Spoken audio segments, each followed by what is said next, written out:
quiero mostrarles 3 proyectos del que tengo el gusto de conocer, para que vean que son proyectos que emanan de la universidad.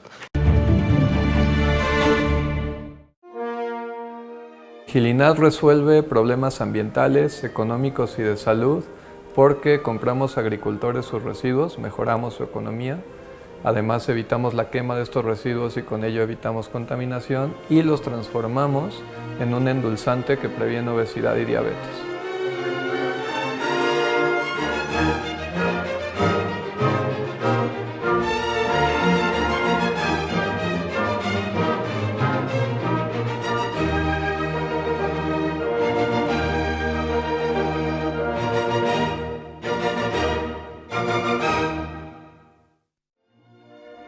Bienvenidos una vez más a Ecogenios. El día de hoy les traemos la historia de un ecogenio y joven maravilla mexicano, Javier Larragoiti Curí, quien a sus 28 años ha desarrollado un sustituto de azúcar a base de elote de maíz. ¿De dónde habrá salido esta brillante idea?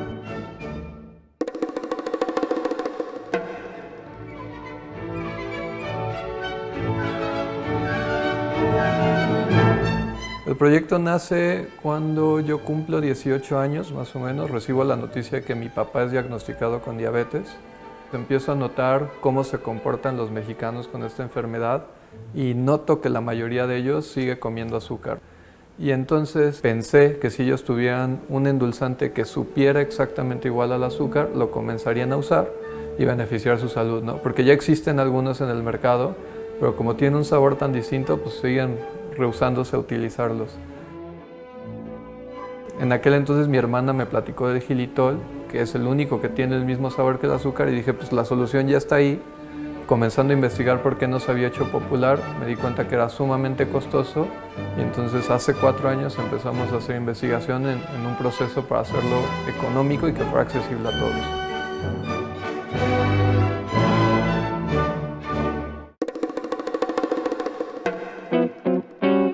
El primer paso es recolectar los residuos agrícolas, los recolectamos y los molemos para que sea más fácil trabajar con ellos y transportarlos. El siguiente paso es combinar nuestra molienda con agua caliente para obtener un licor rico en azúcares. Para ello utilizamos un tanque de reacción. Y ahí lo que pasa es que un azúcar que está dentro de ese material molido se libera. Después de haber esperado 1 hora, es tiempo de descargar el equipo. Una vez que extrajimos ese azúcar, eso es lo que utilizamos en una fermentación, añadimos una levadura y la levadura va a transformar justo el azúcar que se llama xilosa en xilitol. Finalmente lo que hacemos es purificar nuestro producto, cristalizarlo y prepararlo para su venta. ¿Qué se siente ser un inventor mexicano? La verdad es que no me considero ni siquiera un inventor. Todo mexicano, independientemente de lo que estés logrando, tiene esta chispa de creatividad. No importa tu profesión, si te dedicas a algo de negocios, algo de tecnología, todos tenemos esta creatividad que ya nos es innata. Entonces, de alguna forma, creo que todos somos inventores, ¿no? Y se demuestra en el humor que tenemos y cómo hasta las peores situaciones le sacamos una sonrisa, ¿no? Entonces yo creo que por ser mexicano ya viene asociado el ser un inventor.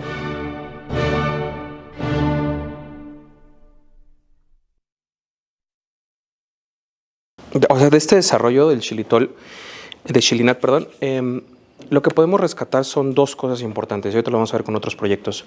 Pero existe un profundo interés por un problema, y de ese problema se generan soluciones. Y esas soluciones, al momento de llevarse al mercado o a las personas que tienen el problema, se genera algo que ya en pocas palabras denominamos innovación, ¿no? ¿Qué quiere decir esto? Que los desarrollos científicos, cuando tienen una aplicación y esa aplicación llega al mercado, podemos concretar ciertos procesos de innovación.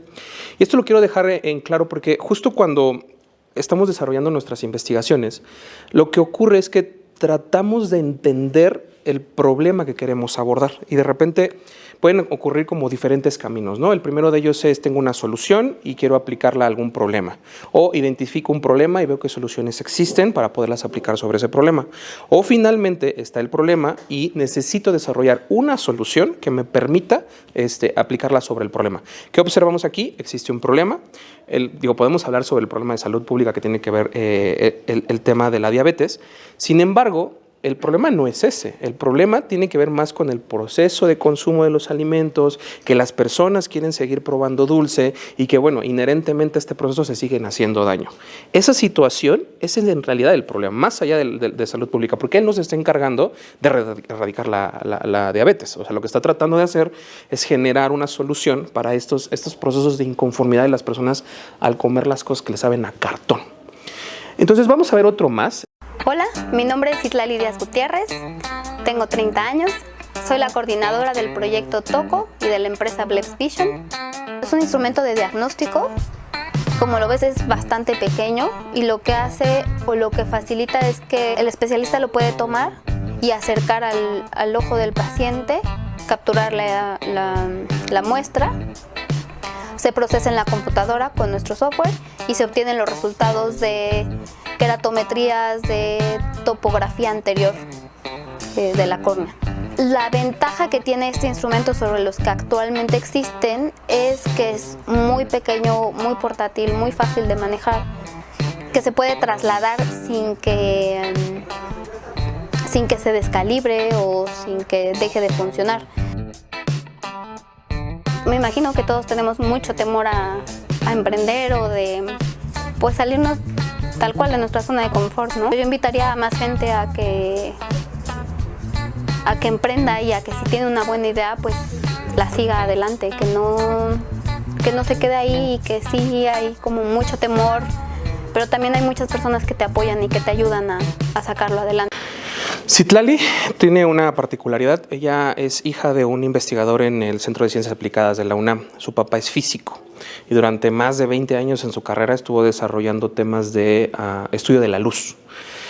De repente, su papá encontró la posibilidad de medir las superficies de esferas, o sea, como las deformaciones esféricas, como ver qué tan esférica es una superficie. Y la pregunta que uno se hace es, ¿en dónde necesitamos medir las superficies de los objetos? Pues resulta que nuestros ojos tienen pequeñas deformaciones que provocan que no veamos bien. Esa deformación deriva en el queratocono. En etapas muy tempranas podemos detectarlo y corregirlo. Ya después, bueno, tenemos personas que ya no pueden ver. Entonces, esa aplicación, Citlali no es ni física, ni médico, ni nada de eso. Ella es diseñadora industrial. Y lo que trabajó junto con su papá fue el desarrollo de una tecnología que permitiera obtener los datos que eventualmente su papá podía transformar mediante algoritmos para llevar a la solución de entender qué es lo que podría ocurrir con los objetos esféricos. Entonces, si se dan cuenta, hay un desarrollo de base científica, pero es necesario encontrar el problema que se ve vinculado directamente con el desarrollo del proyecto. El proyecto se encuentra en una situación donde está el dispositivo. Este dispositivo se puede utilizar en brigadas de salud visual para poder prevenir algunos problemas de deformación de la córnea. Entonces, de repente pasamos, ¿no?, de un elemento a un dispositivo médico. Obviamente, por el tipo de dispositivo, pues tiene que pasar por ciertas regulaciones con COFEPRIS, pero el proceso en sí está demostrado en este punto de que el instrumento funciona. Su segmento de mercado no son en realidad los oftalmólogos, son los optometristas, que son los que hacen las mediciones de los ojos. Entonces, en este caso, este proyecto pues tiene la ventaja de mantenerse en el sentido de la investigación, ¿no?, soportado por toda la investigación que se estuvo haciendo, y por el otro lado encontrar un modelo de negocio que le permite seguir avanzando. Vamos a ver el último. Crean egresados de la UNAM material que sustituye hueso craneal.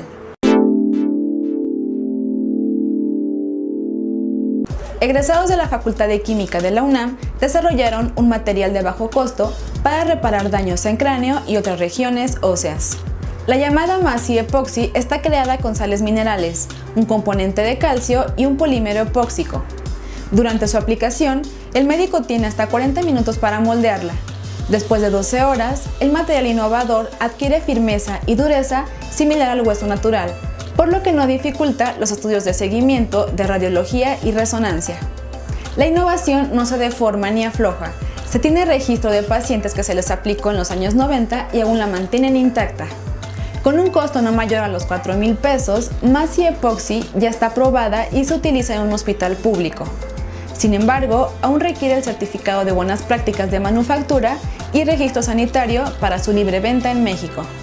Tras 20 años de creación, Masi Epoxy se ha colocado en más de 500 pacientes con cranioplastías, además de 32 personas con reconstrucción y fijación de vértebras y en 7 cierres de fístula de líquido cefalorraquídeo. Esto fue la nota destacada de la semana. No olviden comentar, compartir y seguirnos en nuestras redes sociales. A mí me parece que este dispositivo es súper novedoso. Les cuento la historia. Un médico de la Facultad de Medicina que trabajaba en el Seguro Social trabajaba en traumatología. Entonces, pues, ¿cuál es el principal problema que tienes en una situación de esas? Pues las prótesis, la verdad es que son bien complicadas de conseguir, ¿no? Placas craneales que vayan aquí amoldadas a la persona, híjole, pues son costos que lamentablemente en accidentes, normalmente de motocicleta, automovilísticos, pues se vuelven muy complicados de tratar. Este médico desarrolla este polímero y su hijo, junto con compañeros de la escuela, desarrollan un mecanismo de producción para poder fabricar este epóxico que puede ser utilizado para ponerse en las prótesis craneales. Entonces, hoy en día nos dicen que desde los 90 se instalaron, pero justo en estos procesos se empezaron a hacer como algunos desarrollos con algunos animales, por ejemplo, las tortugas, ¿no? Recuperar el caparazón con algunos animales que tenían algunos traumas, se empezaron a hacer los estudios. Pero pasar de una prótesis que te puede costar 100,000 pesos a que solamente te cueste 4,000 es un cambio abismal en el tema médico. Hoy, por ejemplo, con lo que yo entendía de esta empresa, te podían, por ejemplo, mediante 3D, te hacían la tomografía y mediante impresión 3D, el médico tenía el cráneo con toda la parte del trauma y hacía pruebas antes de entrar a quirófano para poder moldearlo. Y cuando entra a quirófano ya tuvo la práctica para tener la prótesis en el quirófano. Entonces a mí me parece increíble este desarrollo. Toma tiempo, claro. O sea, les comento que el topógrafo tomó alrededor de 10, 15 años en el desarrollo, más 20 de investigación. Tomó si en los 90 se empezó a aplicar, pues tomó mucho tiempo antes, pero provienen de estos procesos de investigación. Y el xilitol, pues que bueno, en este caso, pues solamente provino, ¿no?, de un proceso de investigación, donde 4 años fueron necesarios para poder desarrollar el proceso, que aquí fácilmente nos lo explicó, pero tomó, ¿no?, un proceso largo para poder desarrollarse. Ahora, nada más con esto quiero hacer una diferencia. Si bien estamos viendo proyectos que uno de mis mentores diría son chunches, ¿no?, objetos, eso no quiere decir que en los proyectos de desarrollo donde no existan productos en sí, no podemos desarrollar servicios. Esto quiere decir que a veces en las ciencias sociales los productos podrían ser más transformados en servicios, ¿no?, aplicaciones. Por ejemplo, en psicología, pues tenemos algunos desarrollos, por ejemplo, los assessment centers, que son sistemas de evaluación para el reclutamiento de personal mediante situaciones vivenciales, ¿no? Entonces se generan instrumentos, sí, claro, pero el servicio que se ofrece pues son estos instrumentos aplicados a los participantes. Entonces vamos a tratar de resumir qué es lo que identificamos de estos proyectos. En particular, lo que podemos observar es que han identificado un problema claro. El tema, por ejemplo, de los problemas relacionados con la salud visual, ¿no?, problemas relacionados con el tema de ingesta de cosas dulces derivadas del azúcar y los diabéticos, y también temas de traumatismos cerebrales o craneales, que afectan la calidad de vida de las personas. Se diseña una solución. A partir de identificar ese problema, nos hacemos la pregunta de cómo podríamos resolver ese problema, hacemos una búsqueda completa de qué soluciones existen y tratamos de identificar cuál vamos a aplicar. Se implementa, esto es bien importante porque no solamente es encontrar la solución, sino ponerla en práctica, es decir, obtener evidencia en el mundo real de cómo va a funcionar. Y finalmente, la más importante, que es lo que hace el cambio de una investigación hacia un negocio, se construye un modelo de negocio alrededor del proyecto. Esto es lo que transforma una investigación en un proyecto de negocio, el identificar el modelo. Les voy a explicar cómo funciona este tema del modelo, pero si se dan cuenta lo pongo en rojo porque es lo único que hace diferente.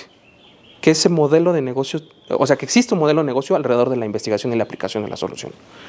Hay otros elementos asociados a eso que los vamos a ir viendo con calma, pero en cuestiones esto sería lo que en realidad tienen estos proyectos en común, que los construyen a partir de una base de desarrollo de una investigación en un proyecto de negocio. Un modelo de negocio lo vamos a describir de esta manera. Es una forma en la que podemos describir o entender cómo un proyecto nos permite generar valor, recibir valor o entregar valor. Esta palabra de valor ahorita la vamos a ver.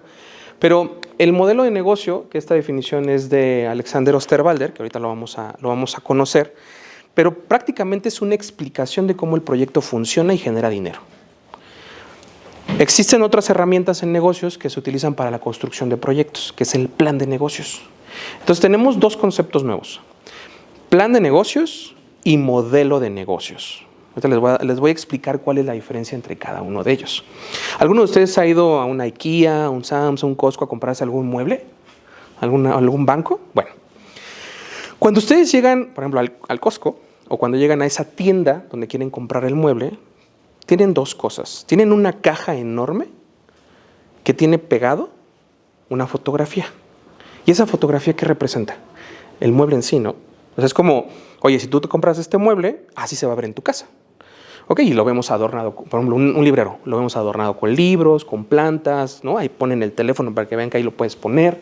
Entonces, representa esquemáticamente cómo se va a ver en el futuro mi mueble en mi casa. ¿Ok? Compro, lo meto al carrito y me lo llevo. Llego a mi casa y lo primero que hago es, al abrir la caja, encuentro varias cosas. Una de esas son las piezas, ¿no? Porque viene desarmado el mueble. Y entre esas piezas viene un papelito. Y ese papelito es el instructivo, que nos dice cómo tenemos que armar el mueble para llegar a esa imagen. Nos dice paso a paso, dice pieza A, pieza B, 1, 2, 1, 2, 3, 4, ¿no? De esta con esta, se ensamblan, se atornillan, se pegan. Te dicen qué piezas tienes que usar la pieza 64B, la 45, ¿no? La tienes que unir, empiezas desde abajo, terminas en la última parte. Ese instructivo nos permitió llegar a la imagen que estamos viendo en el futuro. Y aquí es donde viene la diferencia entre un plan de negocios y un modelo de negocios. El modelo de negocios representa la fotografía que vi en la caja. Y el plan de negocios representa el instructivo que me permitió llegar a esa imagen. Vamos a pensarlo en cuestiones de negocio. Eso quiere decir que un modelo de negocio me explica cómo funciona el negocio operando. Y el plan de negocios me va a decir a mí los pasos que yo tengo que seguir para llegar a ese proyecto. Y el elemento que circula alrededor de todo esto es el valor. ¿Y qué es el valor? Y aquí se vuelve bien complicado todo esto. ¿Sí recuerdan quién es él, no? Bueno, yo sé que es un actor, pero se llama, ¿cómo se llama? Corazón Valiente, ¿no? Valor, ¿qué es el valor? Digo, la definición nos dice, ¿no? Se refiere a una propuesta única y valiosa que una empresa ofrece a sus clientes. Su objetivo principal es identificar las necesidades y deseos de los clientes y establecer una ventaja destacada sobre las otras. ¿Qué carajo significa eso? Bueno, en los objetos, las cosas o los servicios que brindamos, el valor se representará, vamos a decirlo en palabras muy sencillas, en el beneficio que me va a generar al obtenerlo. ¿Vale? Por ejemplo, si ustedes tienen sed y beben agua, ¿cuál es el valor que les genera el agua a ustedes? Hidratación, satisfacer esa necesidad de sed. ¿Vale? Si ustedes quisieran, por ejemplo, tienen muchos libros ahí tirados y compran un librero, ¿qué valor les ofrece el librero? A la organización y espacio. Entonces, hay elementos de las cosas que ustedes reciben que les genera ese valor. Ahora, aquí es donde se involucran otros componentes. El dinero en sí, ¿no? El dinero que tenemos, representa el valor del trabajo o de lo que el objeto nos va a brindar. Dentro del valor, pues pueden incluirse muchísimas cosas, ¿no? Ya es cosa aparte el tema del precio. Pero podría incluirse, del valor es cuánto me tomó armarlo, cuánto me tomó pegar, cuánto me tomó transportarlo. Y eso, representado al entregarlo, pues le puedo entregar un precio. Pero ese valor no se ve reflejado en el dinero que estoy pagando directamente, sino al momento de adquirirlo, yo sé cuánto vale para mí que ese objeto me brinde ese servicio y estoy dispuesto a pagar por él. Eso lo vamos a denominar la deseabilidad de ese valor que yo estoy alcanzando. Y aquí es donde vienen las cosas bien interesantes cuando generamos soluciones. Porque existen diferentes fuentes de valor que se pueden otorgar para diferentes tipos de necesidades. Pero también una sola necesidad puede tener diferentes tipos de formas de ofrecerse ese valor. Vamos a ver un ejemplo. Tenía yo por aquí mi vasito, aquí está.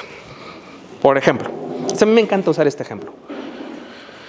Vamos a hablar sobre soluciones, valores y el tema de cómo lo podemos implementar. Pero bueno, aquí tengo mi tacita de café. Cuando de repente doy clases en línea, ¿no? El estar sentado y estar hablando, ¿no? Como en un monólogo como el que estamos teniendo ahorita, pues me da sed, me siento cansado en la garganta. Entonces yo les voy a hacer una pregunta. ¿De qué manera yo podría continuar hablando teniendo como referencia que me siento cansado de la garganta, tengo sed y necesito beber algo? Agua en particular. Ahora díganme ustedes, ¿de qué manera yo, estando aquí de frente, podría obtener ese líquido? ¿Qué se les ocurre? Ir a un vaso de agua. ¿Cómo lo puedo tener? Se lo pido a una de las chicas. ¿Qué otra? Me acerco yo por ella. ¿Qué otra? Ir a un bebedero. ¿Ah? Ir a un bebedero. Me voy a un bebedero, traigo mi termo, me sirvo antes y al final... abiertamente le digo, ¿sabes qué? Vamos a tomarnos un break, necesito tomarme un vaso de agua. ¿Se dan cuenta cómo tengo una necesidad específica por satisfacer, pero existen múltiples formas de resolverlo? ¿Cuál creen que es la que voy a escoger? Pues la que me otorgue mayor valor en el proceso. ¿Cuál podría ser para mí la representación de valor? Que no interrumpa la clase, que no se me vaya a caer el vaso, ¿no? Que me mantenga despierto. Ahora vamos a verlo diferente. Imaginemos que estoy en una clase, ¿no? Estoy tomando una clase con Oscar, se la pasa hablando y me da sueño. Necesito estar despierto en la clase. Ahora díganme, ¿cómo ustedes resolverían el no dormirse en la clase? ¿Qué? ¿Cómo lo harían? ¿Comprando antes un café? ¿Qué más? Mascando un chicle. ¿Qué más? Tomar un café, tomarse un dulce, dormir bien antes de la clase. ¿Qué más? Bañarse antes de la clase, salir a tomar aire. ¿Qué otra? Levantarse, ponerse de pie, ¿no? Para no caerse, o sea, se caen, azotan en el piso. Y escuchen lo siguiente. Esa es otra necesidad que requiero satisfacer, que el café podría ayudarme en este caso, pero ya son completamente distintas soluciones para necesidades que podrían implicar casi lo mismo. Ahora, si las juntamos es, necesito refrescar mi garganta y necesito mantenerme despierto, pues pueden decirme que un café, pero también podrían decirme que un Red Bull, o me podrían decir que un Monster, o me podrían decir que un jugo, pueden ser muchísimas cosas, o un chocolate, ¿no? Pero lo que quiero que observen es que lo más importante es identificar el problema, la necesidad, el beneficio, la recompensa que va a generar esa solución, más allá que la solución. Y entonces vamos a regresar en temas de desarrollo de metodología de la investigación y todo esto se enmarca en el problema de investigación. ¿Qué problema quiero resolver? Y para la definición de problemas de investigación vamos a tener diferentes elementos que construyen el problema. Tenemos el sujeto, al cual va a representar, al que representa un problema, ¿no? La persona. Tenemos el contexto en el cual está involucrado. Tenemos el objeto que representa la solución o la herramienta que va a utilizar, o el conocimiento del propio sujeto. Y como cambien esos elementos, cambiarán los problemas, cambiarán las propuestas de solución. Y es aquí donde vamos a encontrar que para un mismo problema podemos tener diferentes soluciones. Por eso cuando encontramos allá adentro en la biblioteca las tesis, pues todos podrán estar abordando el mismo problema desde diferentes perspectivas. Ahora, quiero nada más dejar en claro esto. no existe una sola forma de representar los modelos de negocio. Existen N cantidad de formas de representar un modelo de negocio. Sin embargo, a partir del 2008-2010 se puso de moda que es el modelo de negocio de Alexander Osterwalder, un suizo. Ahorita vamos a ver su historia. Pero lo que hizo este señor fue tratar de capturar los componentes o elementos que permiten que un proyecto genere valor, entregue valor y te permita captar valor. De manera muy sencilla, Alexander Osterwalder lo dividió en 9 bloques. Del lado derecho vamos a tener bloques relacionados con el mercado. Del lado izquierdo vamos a tener bloques relacionados con la operación de mi proyecto. Y en la base inferior vamos a tener componentes relacionados con los flujos de dinero, costos y costos y precios de venta. Entonces, Alexander Osterwalder es un suizo que en un estudio de doctorado, su maestría la hizo en políticas públicas y su doctorado lo hizo en sistemas de información de gestión bajo la supervisión de Yves Billon. Y su tesis, si la quieren buscar, se llama La ontología del modelo de negocio, una propuesta en un enfoque de ciencia del diseño. Su tesis, y quiero partir de eso porque precisamente fue su tesis la que le hizo poner su negocio. Desarrolla el libro, desarrolla talleres y cursos y esto es prácticamente el resultado de su tesis. ¿Cómo lo desarrolló? Aquí están viendo el modelo de negocio en la propuesta teórica de la tesis, pero ocurrió de la siguiente manera.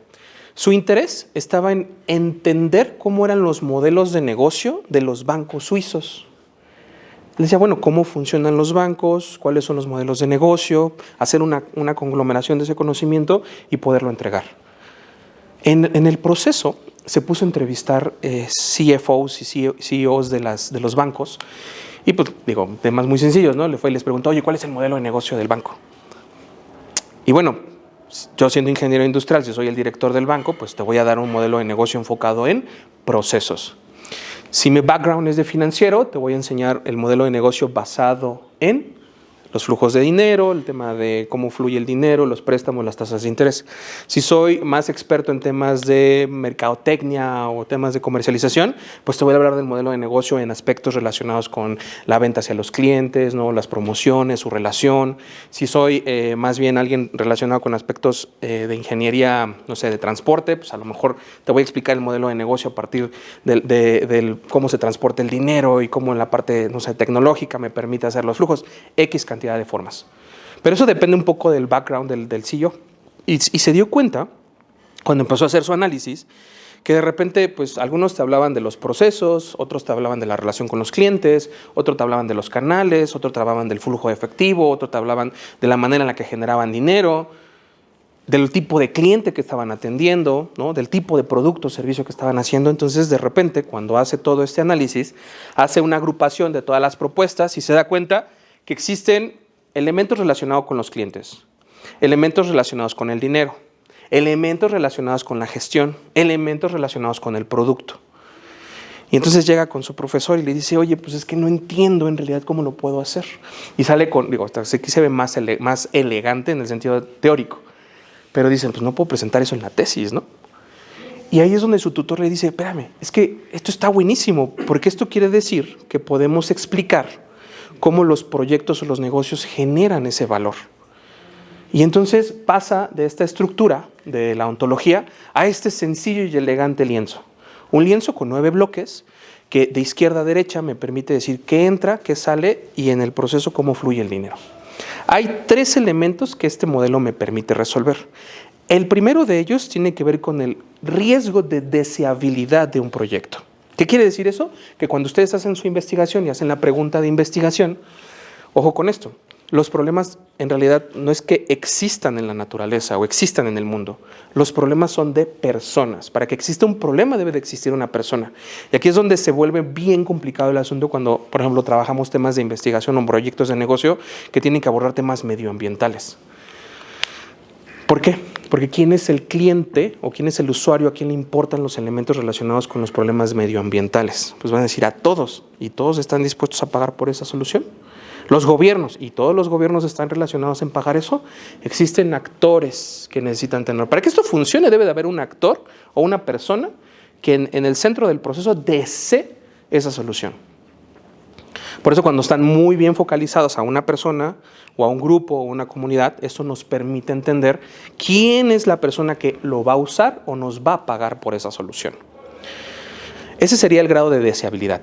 Y el riesgo está asociado a que en realidad exista una persona en el mercado que esté dispuesta a pagar por la solución. Luego tengo los elementos de factibilidad técnica. Y esto tiene que ver con si existen los recursos tecnológicos u operativos que me permitan desarrollarla u operarla. En alguna ocasión vieron, por ejemplo, seguramente, ¿no? Volver al futuro. ¿Se acuerdan ahí en la película 3 donde existían unos tenis Nike que se abrochaban solitos? Fueron un boom en los 80. Pero no fue hasta el año 2000, si no es que 2015, 2017, cuando existió la tecnología que permitía hacer esos tenis, que permitía que se abrocharan solos. Fíjense, no eran tecnológicamente factibles cuando fueron diseñados, sino 20 años después, cuando fue posible su desarrollo. Eran deseables, pero no eran factibles. Y finalmente, económicamente viables.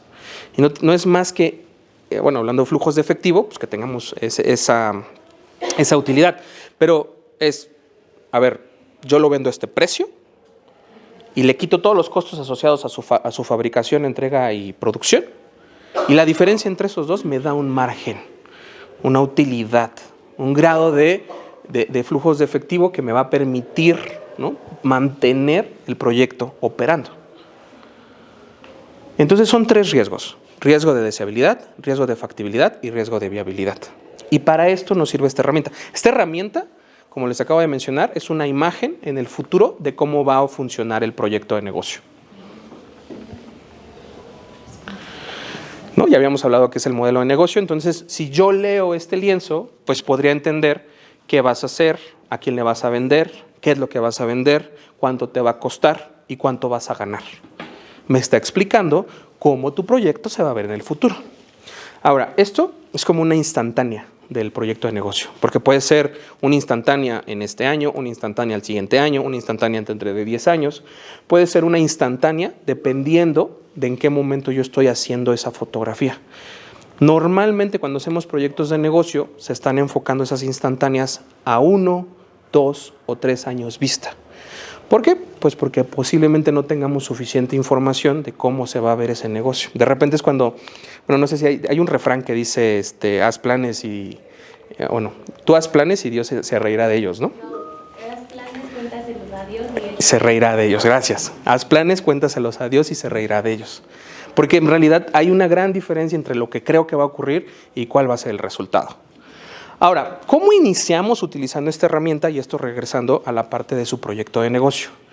Existe una metodología que hemos utilizado, esta es una metodología de diseño, que va al inicio del proyecto. Y esto es cuando ustedes están haciendo la tesis.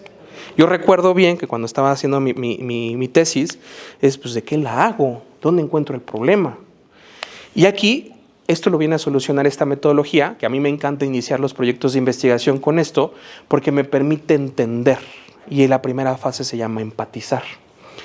Y empatizar en esta metodología que se llama Design Thinking, lo que nos dice es, oye, ¿tú quieres entender qué es lo que está ocurriendo? Tienes que empatizar con el contexto, el público o con el problema.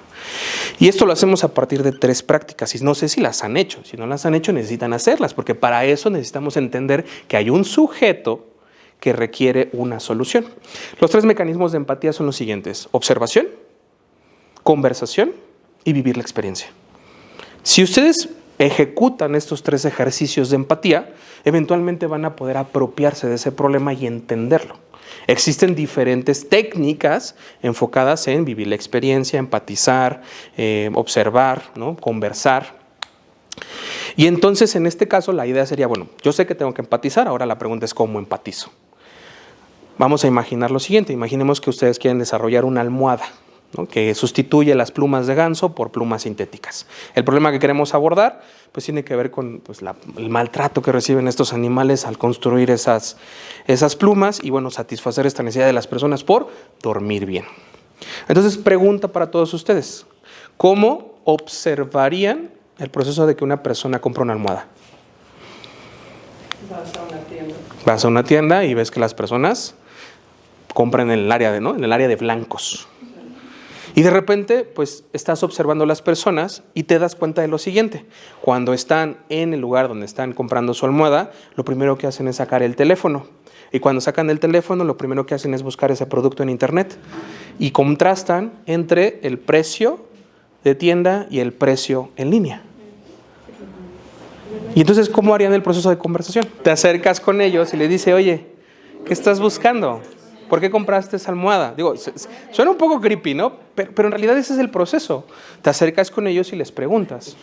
Les preguntas, oye, ¿por qué la compraste? ¿Qué te gustó? ¿Qué estás haciendo aquí? ¿Por qué esa y no la otra? Bueno, entonces teníamos Design Thinking. Y este Design Thinking que les estoy mostrando tiene 5 pasos. El segundo paso tiene que ver con definir.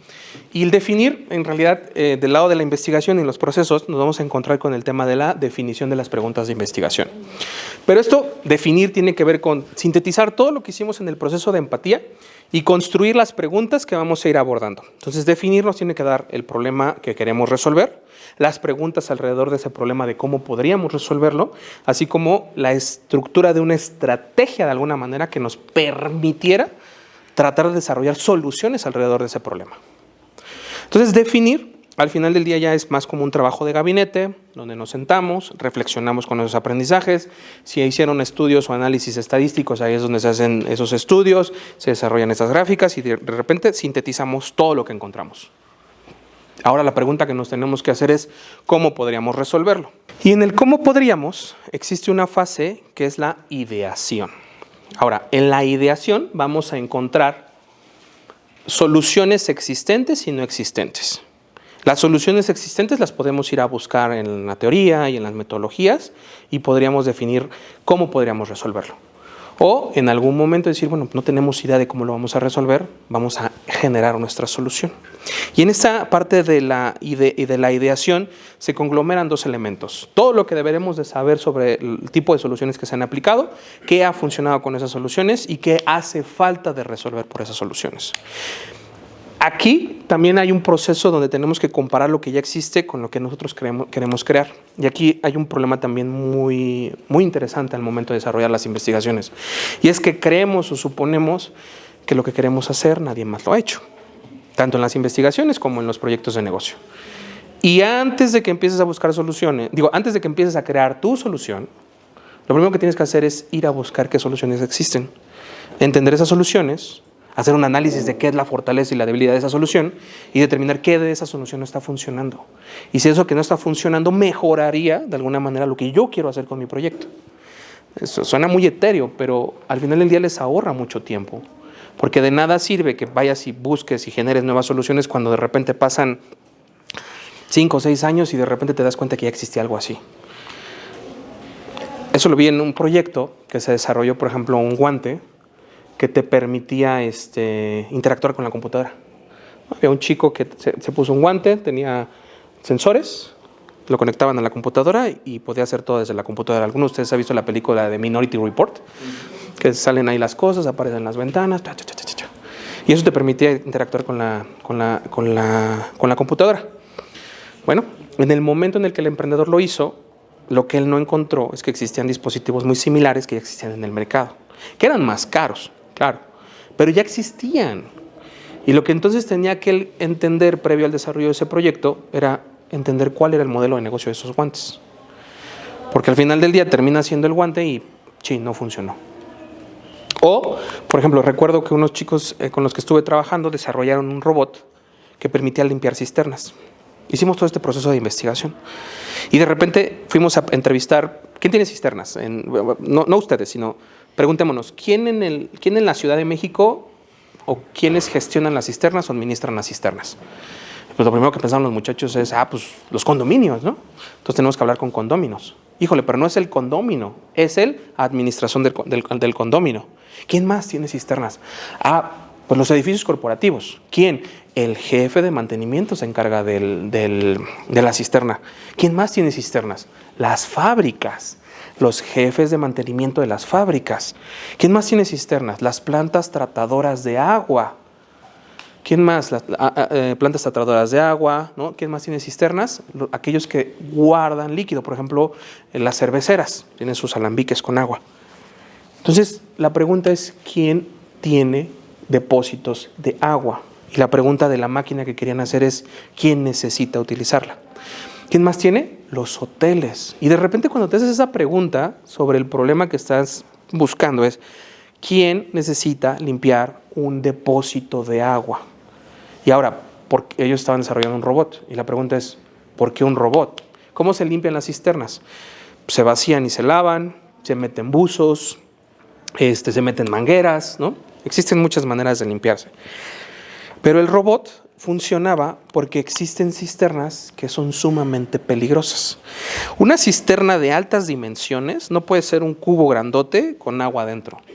Tiene que ser un cubo enorme con galeras separadas por un recuadro de 1 metro por 1 metro. Por la presión que tienen, necesitan tener esa contención. Porque si tiembla, pues se mueve todo, ¿no? Pero esas galeras permiten que el agua se mantenga hasta cierto punto controlada.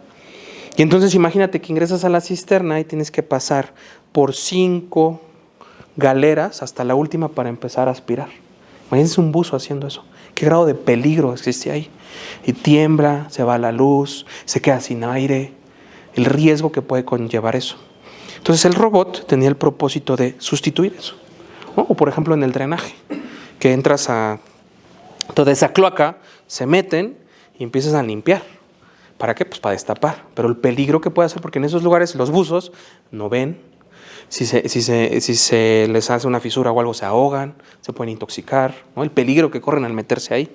Entonces, entendiendo eso, el proyecto los lleva hacia entender quién podría ser su cliente, cuál es el problema que tienen que resolver. Y recuerdo muy bien, porque cuando hicimos estas preguntas del tema de deseabilidad, pues la pregunta era, ¿cuáles son las 3 cosas mínimas que debería hacer el robot? La primera es tallar y aspirar, la segunda. Y la última, grabar lo que está haciendo. Y entonces, pues podríamos iniciar temas de investigación y el desarrollo del robot y la flotabilidad y todo eso, pero pues lo primero que teníamos que hacer, como les acabo de mencionar, es qué hay en el mercado. Obviamente ya existen robots acuáticos que pueden ser adaptados para hacer ese tipo de cosas. Y entonces, en vez de desarrollar el proyecto completo, pues ¿qué tenías que hacer? Pues comprar un robot. En vez de dedicarle 10 años de investigación, pues nada más haces la compra y lo traes. Entonces, ahí es donde hacemos el tema relacionado con la investigación. Sabemos que está ahí, no necesitamos necesariamente desarrollarlo todo, pero ya entendimos el modelo de negocio. Entonces, justo estos chicos que desarrollaron esto en la universidad, pues terminan teniendo ahorita un área de robótica con la empresa con la que están trabajando, y ahora lo que están trabajando son robots que pueden ser sumergibles y que pueden dar servicios y ese tipo de cosas. Después del proceso de generación de soluciones, que es de ideación, tenemos la generación de los prototipos. Es donde queríamos llegar con los chicos del robot. Pero fíjense en lo siguiente. Cuando estamos desarrollando los prototipos, lo que nos vamos a encontrar es esto. Tenemos un problema identificado, hemos ideado formas de resolverlo. Ahora esa solución hay que materializarla. Y al materializarla en la parte de prototipado, viene un concepto que me gusta muchísimo, que se llama producto mínimo viable. Y el producto mínimo viable incorpora un diseño experimental, donde se hace una hipótesis a validar, se corre un diseño experimental, se toman evidencias de esa corrida experimental y se invalida o se invalida la hipótesis. Esto quiere decir que ese diseño experimental más el objeto de experimentación es el prototipo, y todo eso construido nos genera el producto mínimo viable. Pero el prototipo y el producto mínimo viable sirven para una cosa en específico, y es resolver algún elemento de las preguntas de investigación. ¿Qué preguntas pueden existir?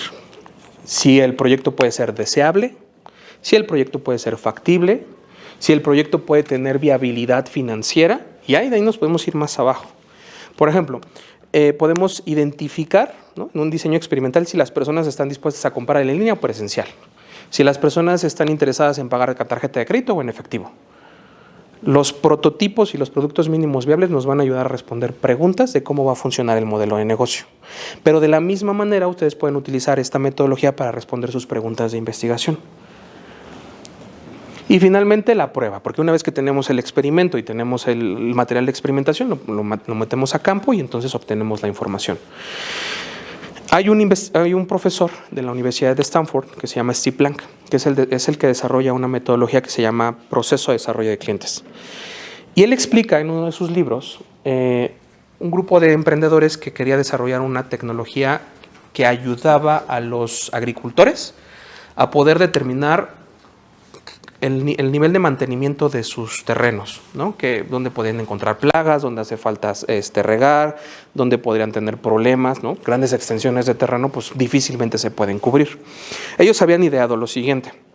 Ellos habían ideado que mediante fotografías satelitales o fotografías del terreno, lo que podrían hacer es analizar las imágenes y determinar dónde hay plaga, dónde necesita agua, ¿no? Dónde podrían tener problemas, para que eventualmente eso les permitiera entenderle a los agricultores cierta información. Entonces, cuando platicó con ellos, les preguntó, oigan chicos, ¿y cómo harían su producto mínimo viable?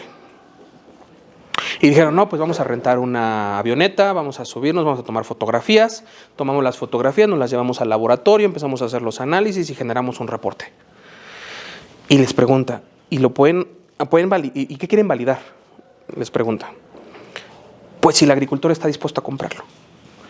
Ok, entonces ¿cuánto va a costar eso? ¿No? Pues como $50,000 nos va a costar. ¿Hay alguna forma que puedan validar que ustedes que ustedes puedan validar que el agricultor va a comprarlo? Y ellos, no, pues no tengo idea. Y sí, ¿no? Y si en vez de hacer todo ese proceso, más bien toman un reporte que ya hayan hecho y se lo presentan al agricultor, explicándole el beneficio que va a crear a partir de esa solución. Ah, no, pues sí, ¿verdad? Porque tienes fotos de algún campo, sí. Y tienes esos resultados también. Entonces, ¿por qué tendrías que hacerlo? Digo, entiendo que ese nivel de validación está por partes.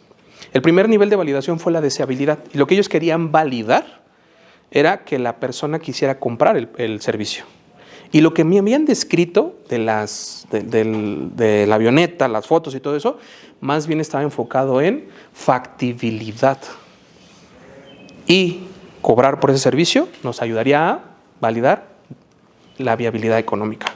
Entonces, ahí es donde tenemos que trabajar un poco más hacia entender el producto mínimo viable, para qué nos va a servir, para saber qué pregunta nos va a ayudar a resolver. Esto se lo estoy diciendo sobre la superficie, porque ya debajo de eso existen otro tipo de elementos, ¿no? Diseños experimentales, algo que denominamos encadenamiento experimental, donde tenemos que encadenar una serie de experimentos para poder tener todo un conglomerado en el proceso para al final validar el modelo de negocio, pero puede venir desde la parte del desarrollo tecnológico, la parte del servicio.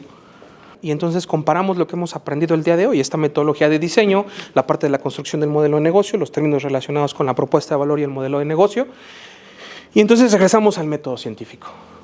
Y entonces esto es la parte que ustedes están haciendo de la tesis, pero van encadenados. Tenemos el desarrollo tecnológico y tenemos la parte del desarrollo del modelo de negocio. Ahorita les explico en dónde se incorporan. Pero, de cierta manera, este proceso se repite para los dos elementos. El elemento del desarrollo científico y el elemento del desarrollo del negocio. Para todos tengo que generar elementos de observación, para la investigación y para el negocio. Para todos tengo que hacerme preguntas, para el negocio y para la investigación.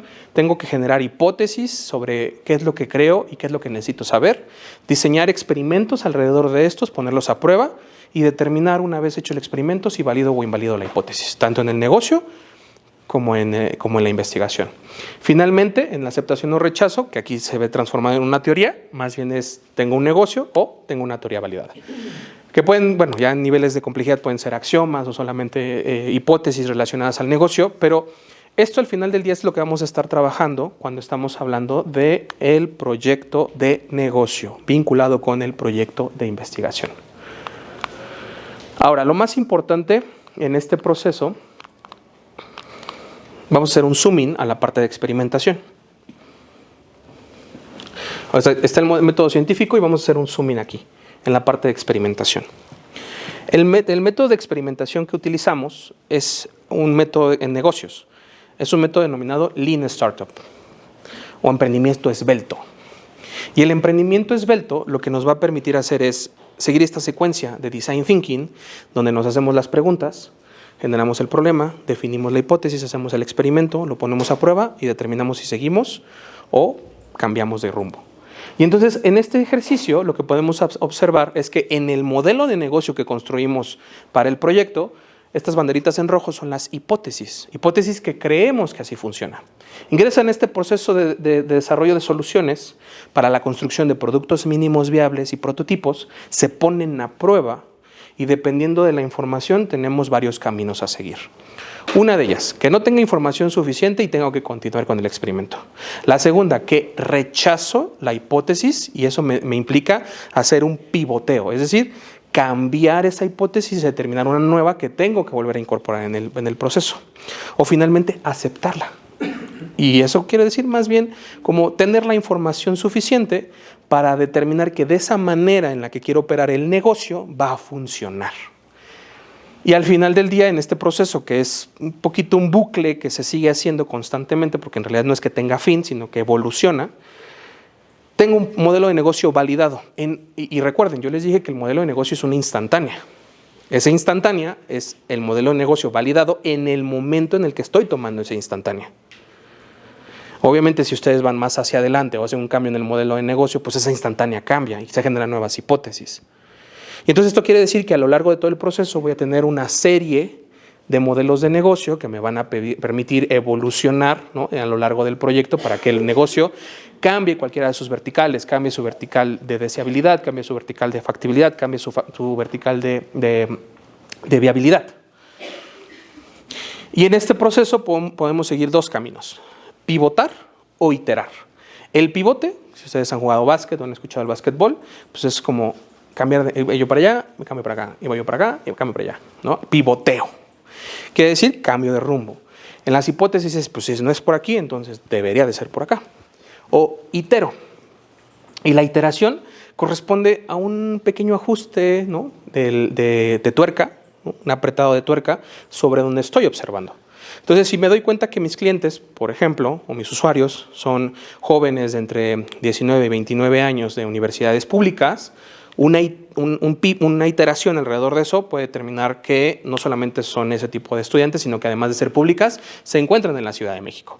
Y que además de estar en la Ciudad de México, estudian en una universidad en específico. Entonces estoy haciendo ajustes de tuerca, estoy siendo más específico en ese proceso. Esa iteración me permite descubrir a mayor nivel el proceso que quiero trabajar. Ahora, estamos hablando de la validación del modelo, pero ¿qué viene del otro lado? Cuando ustedes hicieron su proyecto de investigación, hicieron un protocolo. Y en ese protocolo les pidieron un plan de trabajo. En ingeniería tenemos una herramienta que se llama mapa de ruta tecnológica, que en realidad es un poquito más relacionado para ciencias sociales como el plan de trabajo de investigación, el protocolo.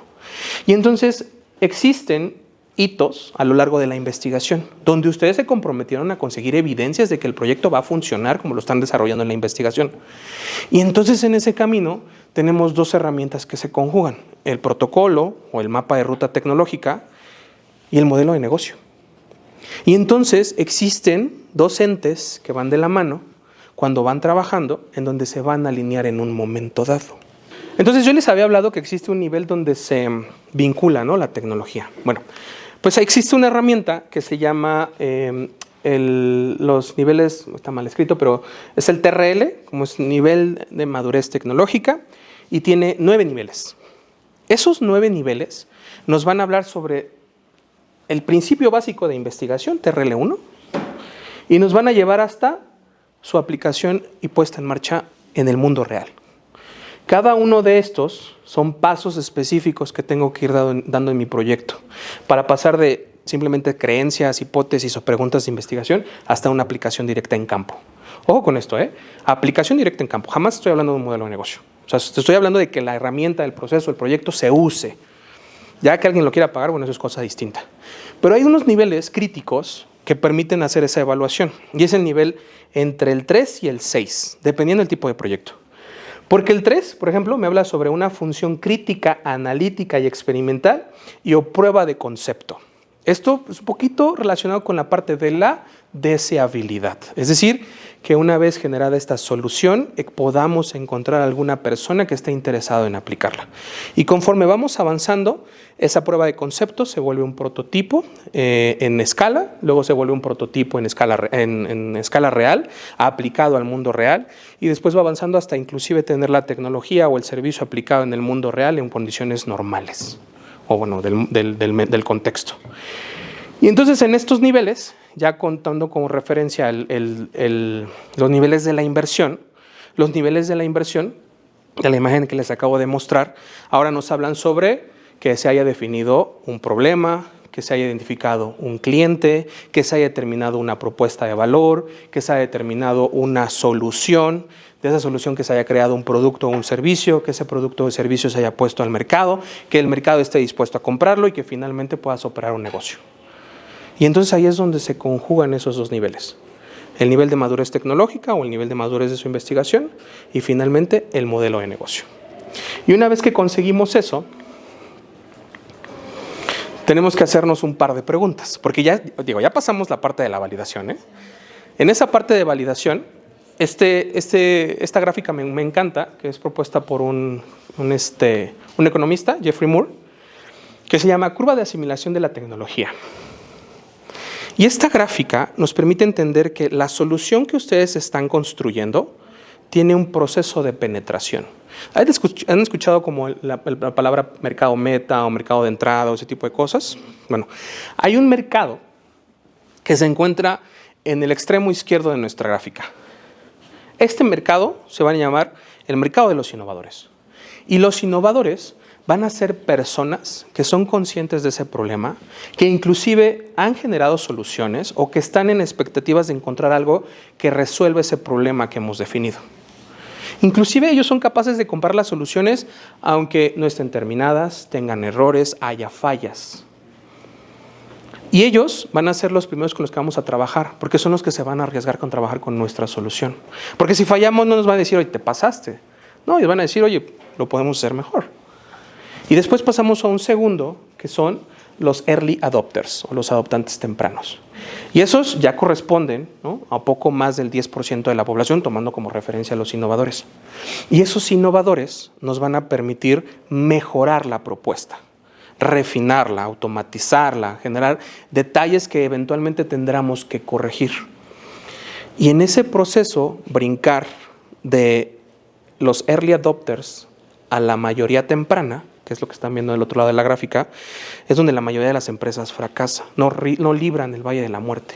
Porque al momento de crear la solución, puede ser que no encuentren una alineación entre el producto y el mercado, una alineación entre el producto y el problema, una alineación identificando el mercado de inicio o el mercado.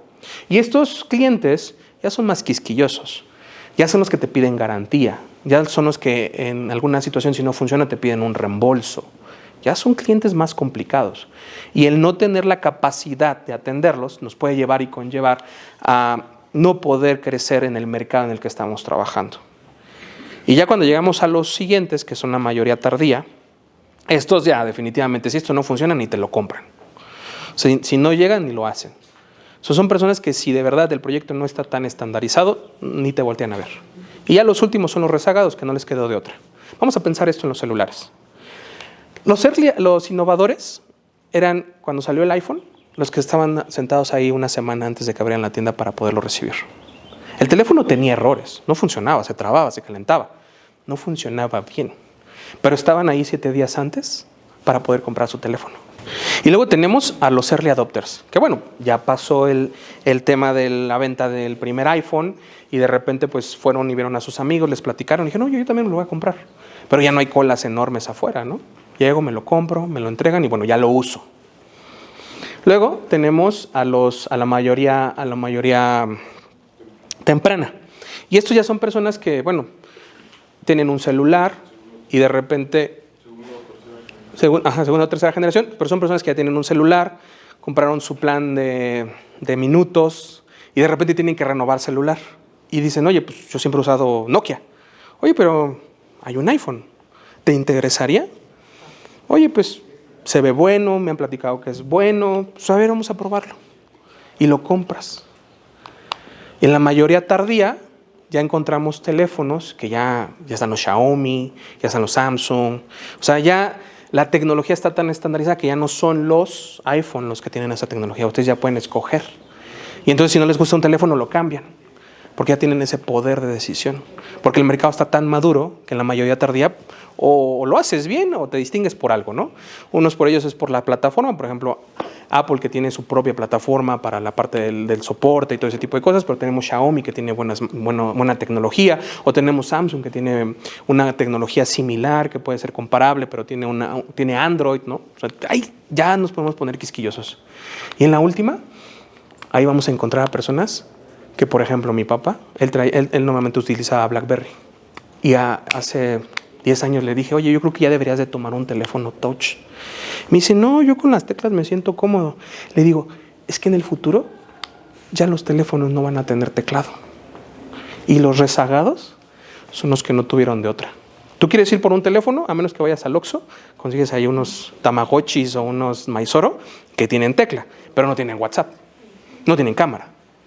Ya son los que no les tocaron. Entonces a él ya de plano fue, pues es que fui a cambiar mi teléfono y resulta que ya no hay teléfonos con teclas. Pues ya, te amolaste porque ya te tocó entrarle. Ya no hay manera de que no entres. Y ahí están los rezagados. Y en la curva de la asimilación de la tecnología, ojo, porque esta curva es temporal. Te tiene que medir igual como una instantánea. Y les voy a explicar por qué. En los procesos de asimilación de tecnología, la alta tecnología corresponde al tiempo en el que lo estamos midiendo. Y vamos a terminar con esta gráfica, ya en la parte del negocio. Entonces, como yo les mencioné, en su investigación van a estar trabajando y construyendo estas soluciones. Van a trabajar con los early adopters y después con los innovadores. Y va a llegar un punto en el que tengan que llegar con la mayoría temprana. Y ese crossing the charms, ¿no? ese flujo, ese charms, van a encontrar esto que les mencioné, que es el Valle de la Muerte. Y el Valle de la Muerte va a estar directamente relacionado con los 3 riesgos que les dije: deseabilidad, factibilidad y viabilidad. Si ustedes en el proyecto, una vez implementado, porque cuando ustedes salen de la investigación debieron de haber recorrido el TRL hasta TRL9 y el nivel de inversión, el IRL, hasta la parte a la 8, lo que vas a tener es una curva del desarrollo tecnológico.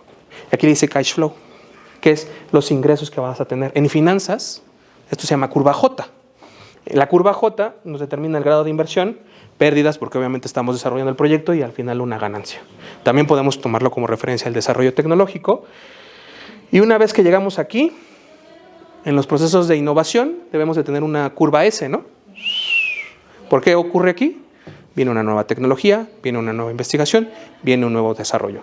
Cuando estamos en la mayoría tardía es cuando se generan nuevos proyectos que tienen que incorporarse nuevamente para desarrollar nuevas soluciones. ¿Sale? Bueno, y esta es la manera en la que ustedes podrían construir su proyecto de investigación y transformarlo en un proyecto de negocio.